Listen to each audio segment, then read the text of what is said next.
said they were concerned about Islamophobia here. I'd like to know where it is. As I said, everything that we have to say is on the U Together website. Today's video, woke Canadian universities versus non-woke Canadian universities, how they deal with the protesters. Let's go. Yesterday, Calgary University, or the day before, they got the Calgary police and the Calgary riot police to clear out these goddamn Palestinian protesters. These students, if you will, who are, rah, rah, free Palestine from the sea to the dickweed, whatever the hell they keep chanting about, the hatred essentially of Jewish people that's being allowed to be flaunted in open public, which is absolutely fucking disgusting. Versus the Toronto police, the University of Toronto, and their non-reaction to their campus being taken over and all the rampant anti-Semitism. So what we're going to do, I'm going to show two Rebel News clips, one from Calgary, one from Toronto. I'm obviously going to react to both. Check out Rebel News. Big supporter. Without them, it would be a lot harder to find these good clips, and because mainstream media doesn't cover it. I don't know if they're a Canadian organization, but I know they operate heavily in Canada, but I know they're in the States. I know they're in Australia. They're everywhere. So give them a follow, give them a like. Thanks, Rebel News.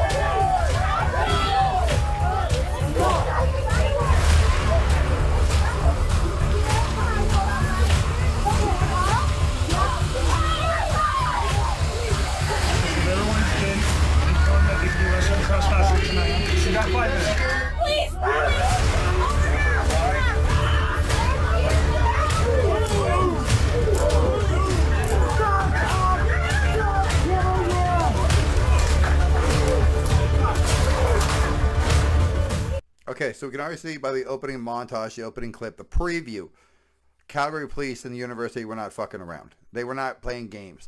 They were patient. They were empathetic. You can see they advanced their line. There was not police brutality, which everybody loves to claim nowadays. But they're moving these illegal squatters off of university line, which they should be doing because, again, you're illegal and you should not be there in the first place. All right, so let's get back to the news report and let's see what's going on. But boys of blue in Calgary, proud of you. University of Calgary president, or whoever the hell decided to do this, proud of you too. Be a fucking man. Be a fucking grown adult. Be Canadian. Don't take this shit. Let's go. I understand, at least in the University of Alberta case, that 3/4 of the people in this university encampment were not even students. They were people who were opportunistically going to make some sort of a political statement. I think that lends credibility to these university administrators who are saying, get out of here. We're actually a place for learning. Tell me what it looked like in Calgary, and why don't you throw to some clips that you recorded that illustrate the case.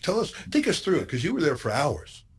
Well, and that's absolutely it. When it comes to, I'll address this first. When it comes to the organizers of these events, you'll notice that the police are negotiating or conversing, I should say, with activists within the community. They're not conversing with the student demonstrators who are on site, because realistically, there are far less of them than there are people who do not belong at that university. Whether it's activists, whether it's people within the Islamic community, as we saw, the signage there that they have kind of represents this idea too of the indigenous relations on the matter, which is kind of ironic, but they go with that, and they go with North America as being Turtle Island, and they lace in all of these different claims together. You can see there's queers for Palestine as well, and there was even... So most people at these protests, like they say, are not even university students. They're essentially weirdos on campus taking up spot at a place they don't belong at, they have no business being at, and they think they can pitch a tent. If you're a student, I understand empathetically as a former young person, a person who was not naive, not like this, not a goddamn chance, but a person who was young, let's just leave it there because I can't find anything I have in common with these type of people, other than youth. I can understand if you went to the university, I pay a lot of money to be here, blah, blah, blah, blah, blah. I can see the logical conclusion of paying for tuition to, I can have a protest. That would, to some degree, make sense to me if I was a young person. But to be a person who doesn't even go attend the university or work at the university, I'm like, I'm just going to pitch a tent here, Free Palestine, Turtle Island, all this other nonsense. It's literally a planned invasion of all universities in North America. I did a video last week where I was showing UCLA, Berkeley, whatever the universities in Toronto, doesn't matter what the hell they're called, University in Arizona, all that stuff. But it's worldwide. It's like, it's like Hamas and Iran planned October 7th, knowing full well they would retaliate. And then from there, just this onslaught of horse shit worldwide. And Queers for Palestine, I don't believe those people are gay. Because if you're gay and support Palestine, where they throw you off a roof or chuck rocks at you till you die, you are, well, I'll let Robert Downey Jr. say it. You serious? You don't know. Everybody knows you never go full retard. The nature of having a quote-unquote encampment on a university, you're going to have students that do have sympathy toward the demonstration. Obviously, there's many people at a university, but by far, these people are the agitators on site. And you can actually see in the morning, it was very calm. They had actually gotten there at 6:30 in the morning.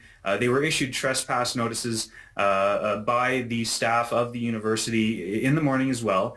And then the Calgary police showed up. They were actually just hanging around in large numbers a few blocks away from the encampment, and they were waiting literally all day. At one point, maybe around 5, 6 o'clock, the Calgary police, they came in with a riot squad. But first they announced, hey guys, you have to leave. You've been issued the trespass notice. It's time to go. This isn't a negotiation. It's time for you to leave. You're trespassing on university school property. Many of these people not even being students, although some alleging to be staff members of the university embedded in the encampment. So they arrived. After they arrived, the riot squad, all of the members of the encampment, they actually kind of clustered together and they had a conversation amongst themselves. They established what the damage might have been if they were to stay and get arrested, whether or not if they were a student, they would perhaps have to deal with being expelled or trespassed from the property, which could complicate that. But they even warned, as they were deciding what to do as the riot police showed up, they warned if you're not a student or if you're here on a student visa, you should, separate yourself from this instance because there might be additional repercussions. So a real smorgasbord of activism that's going on at these places. It's very interesting, but a beautiful moment happened. I think it's a little slightly comical. Is that the demonstrators decided, okay, the riot police are here. They've given us the choice. We have to leave, take your stuff and go kind of thing. Or do we want to stay? And they held a vote. And the vote was 23 people wanted to stay and 17 people wanted to leave. And as soon as they made that... Imagine having a vote for if you're willing to get arrested for something that you're absolutely having no impact on whatsoever. I was young and dumb. I got arrested a bunch as a teenager and once as an adult. I never got arrested for nothing that had anything to do with me. Like, oh, what'd you get arrested for? For protesting Palestine and Israel's war? How'd you get arrested for it? Did you do it at a lawful place? Not really. I took over university lawn. We were issued trespassing notices. I refused to leave.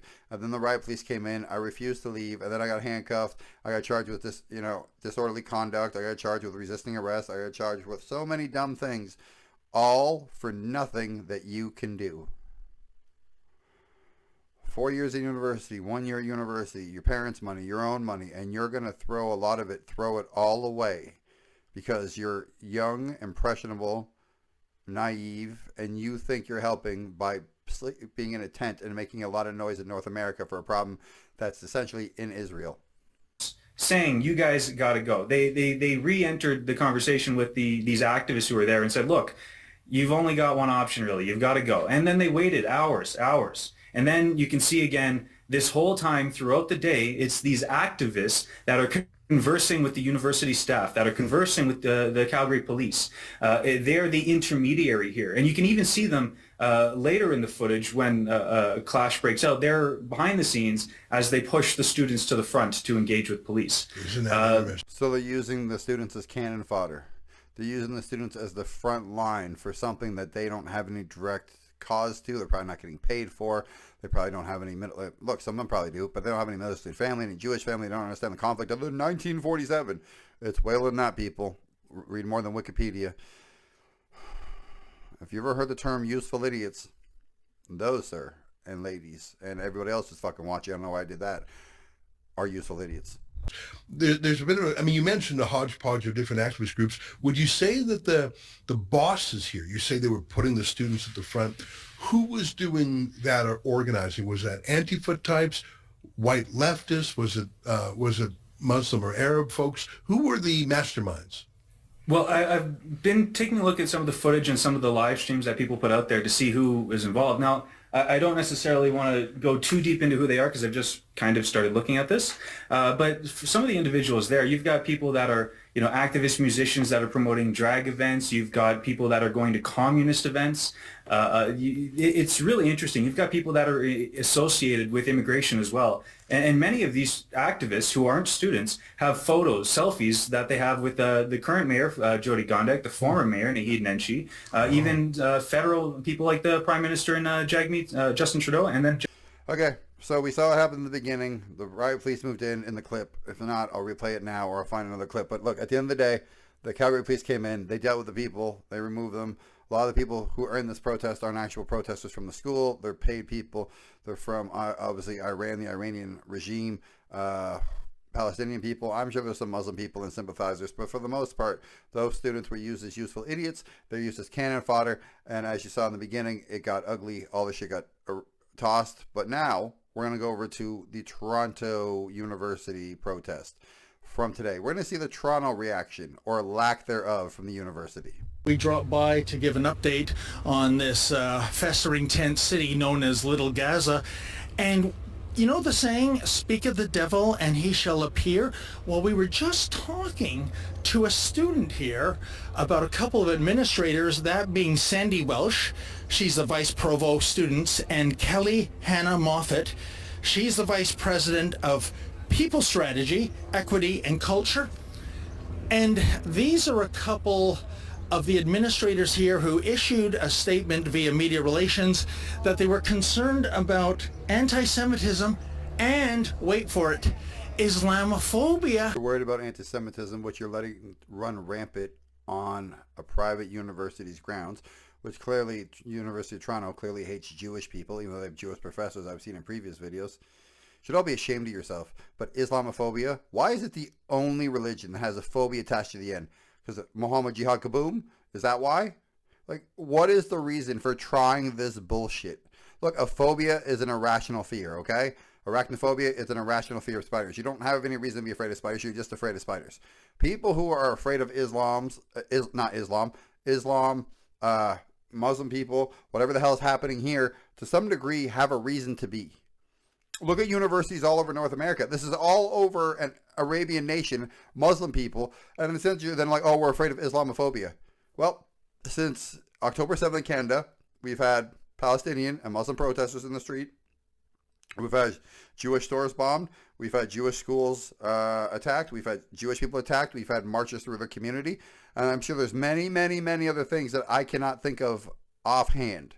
So Islamophobia, it's not an irrational fear to be afraid of people who are nothing but hateful. And I know a lot of Muslim people. I'm not referring to them. But everybody else, the people who take the word wrong or misinterpret it or want to use it as hatred from the Quran, yeah, you should be afraid of those people. Anybody who hates you because you're not them, you should be afraid of.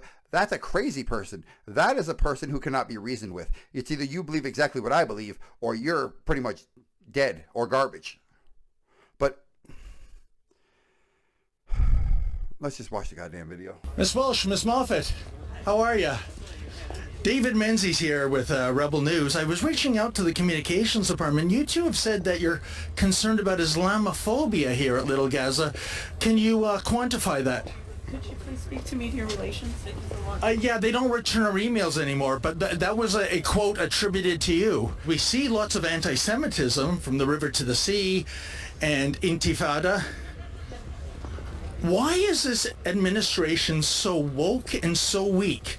You can make one phone call to the Toronto Police Service, and this has gone overnight. What's the matter with you? Parents are prospective students, and students for next year who are looking for universities. Do not go to that university. They are weak. They avoid conflict. They let the university be taken over, and they have no accountability. How can you not answer a question? If you said it, answer it. Why are you allowing this to happen? Why are you worried about Islamophobia when there's Islamic flags all over the place? Weak people make me sick. And is that your title? You're some kind of director of culture, equity, people strategy? What does that even mean? No? How about yourself? Again, we don't see any examples of Islamophobia, so why did you say that? That was a direct attribution to both of you ladies. Can I call you ladies? I didn't want to misgender you just in case. Okay, ladies it is. And you can't even answer a simple question. How long is this going to be tolerated for? In early June, we have convocation ceremonies. You're going to need at least a week to get the lawn in order. When are you going to give a firm deadline? Isn't this amazing, folks? This is a taxpayer-funded university, by the way. Doug Ford, are you watching this? This is your tax dollars at work. They hide behind their media relations people. They issue outrageous statements, and then they won't even say anything. Do you think I'm being Islamophobic by asking you questions? I know at this point it seems like he's harassing them. He's the news. He's trying to get an answer. Why are you letting this happen? You're a taxpayer-funded university. How did we get to a point in society where weak people are in charge of everything? It's actually very simple. Since the power stays on, weak people can survive, weak people apparently can flourish, and then weak people can allow this type of shit to Hi there, I'm with Yes, Media ma'am. Relations. Oh, thank you so much. Everything that we have to say is already on You Together, and I'm Not quite, because these two ladies said they were concerned about Islamophobia here. I'd like to know where it is. As I said, everything that we have to say is on the You Together website, and if you have further questions, you can feel free to email us at media.relations. I have for the last several days, as you well know, and you're not returning my queries. And these two ladies, I hope I can call them ladies, I don't want to misgender anyone, they said that they were concerned about Islamophobia at Little Gaza. Okay, can you point out, I'm asking the question right now, where is the Islamophobia? Please go check our FAQs. Everything that we have to say is there. Okay, what is the drop-dead deadline for this encampment being dismantled? Like I said, go check our FAQs. Are you saying that's part of the FAQs? There's a firm deadline, like May 25th, say? Everything we have to say is on our website. Feel free to go and the response of Canada's third largest city, Calgary, the University of Calgary and the Calgary Police. Good job, fellas, men, or women, everybody included. They got rid of those fucking cockroaches. Good job. University of Toronto, you're pathetic. You can't answer a question. You just try to gaslight everybody with your dumb statements, and you're going to allow this to go on until when? Until nobody enrolls in university except for people from Palestine? Weak people have no place in society. Weak people have no place being in charge. If you need to be in charge of something, you should have natural leadership skills. These people couldn't lead a fucking... They couldn't lead a sandwich brigade through a sandwich shop. You should have something quick to say, some little quip, but I'm so annoyed about watching this goddamn thing. Woke and weak versus strong. Tell me how you feel about it. Like, comment, subscribe. Tell me if I'm right. Tell me if I'm wrong. Tell me what you think. Tell me what you don't think. Tell me something at all. Tell me how you feel about this. Tell me if you're in America and in New Zealand and Australia and this shit's happening there. Tell me what's happening in your cities and if your police are dealing with it. I'm out.